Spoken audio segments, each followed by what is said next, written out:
इन terminology के बाद थोड़ा सा हम आगे चैप्टर को थोड़ा सा बढ़ा सकते हैं. Let us first right the topic angle of friction. Angle of friction क्या होता है, लेट अस सी. अगर आप एक ऑब्जेक्ट लें और उस पर कोई फोर्स न लगाए तो हमको पता है कोई फ्रिक्शन भी नहीं लगेगा इस पर. मान लीजिए आपने फोर्स लगाया है इसके ऊपर, तो क्या होता है कि बॉडी पर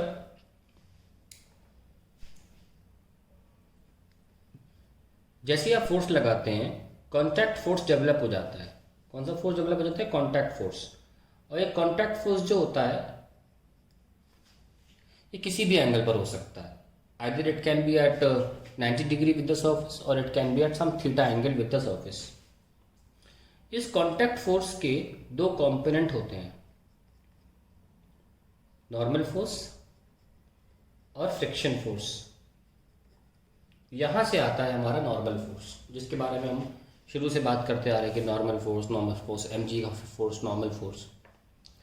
तो जब बॉडी मूव नहीं कर रही होती ना तभी कॉन्टैक्ट फोर्स केवल एक ही फोर्स होता है, वो जो होता है नॉर्मल फोर्स होता है.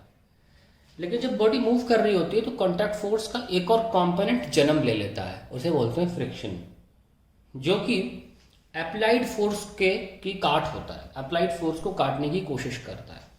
और मैंने आपको एस्पिरेटिस बना के भी दिखाया कि क्यों हमारा जो अप्लाइड फोर्स है हमेशा फ्रिक्शन उसके बराबर होता है, क्योंकि वो एक्शन रिएक्शन है. तो हम जान गए हम कि इस कॉन्टैक्ट फोर्स का दो पार्ट्स हैं. There are two components of contact force,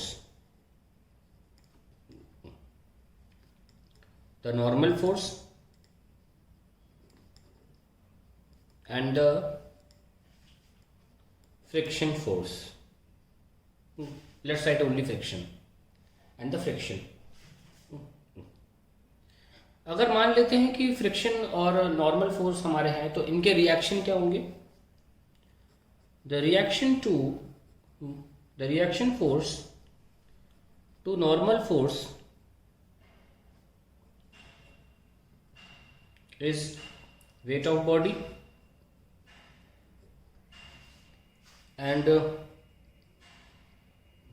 वो भी डायरेक्टली अपोजिट टू इट ना, डायरेक्टली अपोजिट. मैंने रिएक्शन लिख दिया तो वो बट नेचुरल बात है.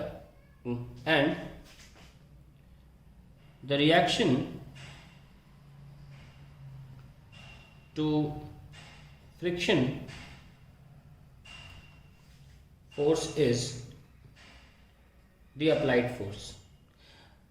लिखने को लिख दिया क्योंकि अभी हम आपके सामने फ्रिक्शन फोर्स पहले लाए हैं, लेकिन ये जो आपका फोर्स है अप्लाइड, ये एक्शन कह जाना चाहिए. और फ्रिक्शन क्योंकि अप्लाइड के आते ही फ्रिक्शन आ जाता है इसलिए हमें फ्रिक्शन को रिएक्शन फोर्स बोलना चाहिए. पर ध्यान रहे कि एक्शन रिएक्शन की कंडीशन है, किसी को भी एक्शन और किसी को भी रिएक्शन बोल सकते हैं, ठीक है.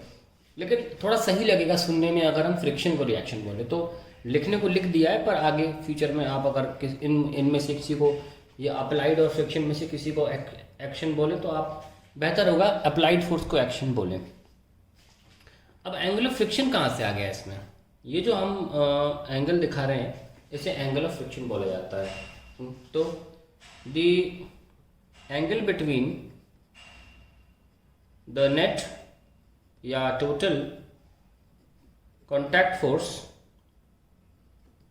Force and the normal force, and the normal force is called the angle of friction. इसको हम थीटा से दिखाते हैं, गिवन एज थीटा. अब इसकी हम वैल्यू निकाल लेते हैं. जैसे कि हम इसको जोड़ ले, ऐसे जोड़ सकते हैं ना. तो tan थीटा से सॉल्व करें. tan theta is perpendicular upon base. तो थीटा के सामने वाला परपेंडिकुलर होता है जो कि फ्रिक्शन. देखो ये फ्रिक्शन तो ये फ्रिक्शन होगा और जो बेस है वो नॉर्मल रिएक्शन है. हमको पता है कि जो फ्रिक्शन होता है वो म्यू टाइम्स नॉर्मल रिएक्शन होता है. इसको n ले लेते हैं क्योंकि हमने इस बार n ले लिया है upon n. So we have mu. So theta is equals to tan inverse of mu. So हमारे पास वैल्यू निकल के आ गई एंगल ऑफ फ्रिक्शन की, that is angle of friction is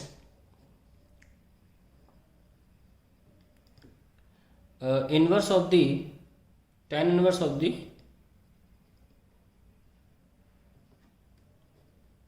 coefficient of static friction.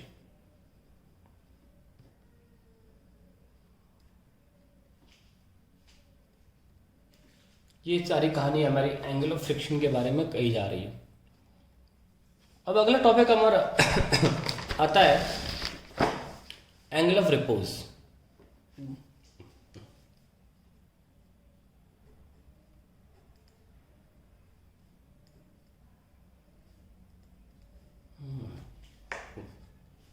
Angle of repose, मान लीजिए किसी स्लाइडिंग सरफेस पे हमने बॉडी रख दी और ये सरफेस जो है ना उठ सकता है ऊपर। ऐसे पे हमने मान लो गत्ता रख दिया और ये उठ सकता है ऊपर। I can change the angle. अभी एंगल थीटा है और मान लीजिए कोई बॉडी ऐसे रखी है और वो नीचे स्लाइड नहीं कर रही, इट इज़ नॉट मूविंग, ठीक है। तो इस पे ज़रा हम फोर्सेस मार्क कर लें। हमेशा ग्रेविटी फोर्स तो नीचे लगेगा डायरेक्टली mg, और अगर हम देखें कि ये थीटा है, ये 90 है, तो ये कितना 90 माइनस थीटा, तो ये लाइन और ये लाइन पैरेलल है आपस में, तो ये भी क्या होगा 90 माइनस थीटा कॉरेस्पॉन्डिंग एंगल्स। तो फाइनली ये हम पहुंच गए थीटा। हमने हमेशा बताया कंपोनेंट में थीटा के साथ वाला कॉस थीटा होता है और जो दूसरा बचा वो साइन थीटा होता है। ऐसे हम मार्क कर देते हैं ना। बॉडी की टेंडेंसी ग्रेविटी के कंपोनेंट की वजह से स्लाइड करने की डाउनवर्ड्स है। तो बॉडी की जो टेंडेंसी है जिधर होगी फ्रिक्शन हमेशा उसके अपोजिट लगेगा। मैंने बताया भी था फ्रिक्शन का डायरेक्शन कैसा है, टेंडेंसी ऑफ मोशन के अपोजिट। टेंडेंसी भी होगी तो फ्रिक्शन आ जाएगा। mg sin theta is acting on the body. So अभी जब तक till body is not moving F R is equals to mg sin theta. जितना mg sin थीटा होगा उतना लग रहा होगा, बॉडी मूव नहीं कर रही है अभी। अभी क्या है, फॉर एग्जाम्पल मैंने इस इंक्लाइंड प्लेन को टेढ़ा किया, सपोज मैंने टेढ़ा किया इसको किसी और एंगल पे से थीटा इक्वल्स टू अल्फा, और बॉडी जो थी वो जस्ट स्लाइड होना शुरू हो गई, ठीक है। तो उस एंगल को हम बोलेंगे the angle at which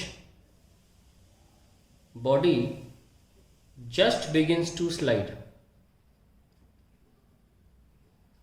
is called angle of repose, अब आइए मार्क कर लेते हैं कुछ। हमने जैसे यहाँ पे रिएक्शन फोर्स मार्क नहीं किया था, मार्क कर दिया मैंने, ठीक है। चलिए, और फ्रिक्शन कहाँ लग रहा था, पीछे, ओके ना। तो यानी कि जस्ट मूव कर रही है बॉडी। तो when body starts moving, when body just moves, then it is the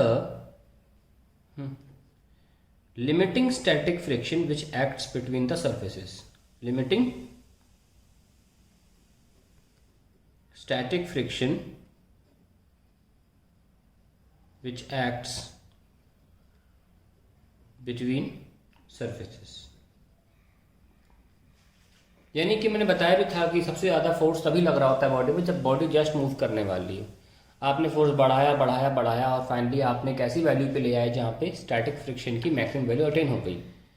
उसके बाद बॉडी सडनली उसके अंदर फ्रिक्शन कम हो जाएगा क्योंकि एस्पिरिटीज टूट जाएंगे। और ध्यान रखिए, मैं एक बात बता दूँ, उसमें ऐड कर दूँ, एस्पिरिटीज टूटते हैं तो बॉन्ड टूटते हैं। हमने बताया था आपको इलेक्ट्रोमैग्नेटिक फोर्स होता है फ्रिक्शन फोर्स, तो बॉन्ड बन जाते हैं कॉन्टैक्ट पॉइंट्स पे between the molecules and atoms. और जब एस्पिरेटिस टूटते हैं तो बॉन्ड टूट जाते हैं और फिर कहीं और बॉन्ड्स बनते भी हैं, सडनली बन भी जाते हैं। इस दौरान कुछ हीट निकलती है और वही कारण है कि फ्रिक्शन के दौरान आपको हीट महसूस होती है ना। Static friction which acts between the surface. तो अब हम समझ गए कि mg sin alpha is actually equal to fs। अभी तक मैंने एस सफिक्स नहीं लगाया क्योंकि static friction sorry F L S, अभी तक मैंने एफ एल एस सफिक्स नहीं लगाया क्योंकि वो लिमिटिंग स्टैटिक फ्रिक्शन नहीं था। अब जब बॉडी मूव कर गई तो इस वक्त जो फोर्स नीचे की तरफ होगा वो ऑब्वियसली कितना होगा, एम जी साइन एल्फा, और उस वक्त जो फ्रिक्शन होगा वो लिमिटिंग स्टैटिक होगा क्योंकि जब बॉडी मूव करने वाली होती है, जस्ट मूव कर रही होती है, उस वक्त मैक्सिमम स्टैटिक फ्रिक्शन काम कर रहा होता है और तुरंत बाद kinetic friction will take come in to play. आइए इनको बराबर कर देते हैं, M G sine alpha is equals to mu R, जो कि लिख सकते हैं mu M G cos alpha. उस वक्त एंगल एल्फा है तो वी कैन राइट, ये आपका हो जाएगा, जैसे ये मैंने बताया आपको, ये एम जी हो जाता है और ये एम जी एल्फा की वजह से कॉस एल्फा, और ये सामने ऊपर जो है वो रिएक्शन फोर्स है। तो अब आप इसको कैंसिल करेंगे अगर, तो आपको मिलेगा tan alpha is equals to mu and alpha is equals to tan inverse of mu. So that is the angle of repose. अच्छा, देखने में लगता है कि दोनों के फॉर्मूले सेम है, नहीं, इसमें एंगल जो है वो अल्फा है, वो थीटा, इसलिए दोनों को अलग एंगल से दिखाया जाता है और दोनों में काफ़ी फ़र्क है। ठीक है, ये इंक्लाइन प्लेन के लिए बनाया हुआ है फॉर्मूला, और वो एक फ्लैट सरफेसेस के लिए है जब बॉडी में फोर्स लग रहा हो, अप्लाइड हो, और बॉडी मूव नहीं कर रही हो। ठीक है, सो that is the concept about angle of friction and angle of repose.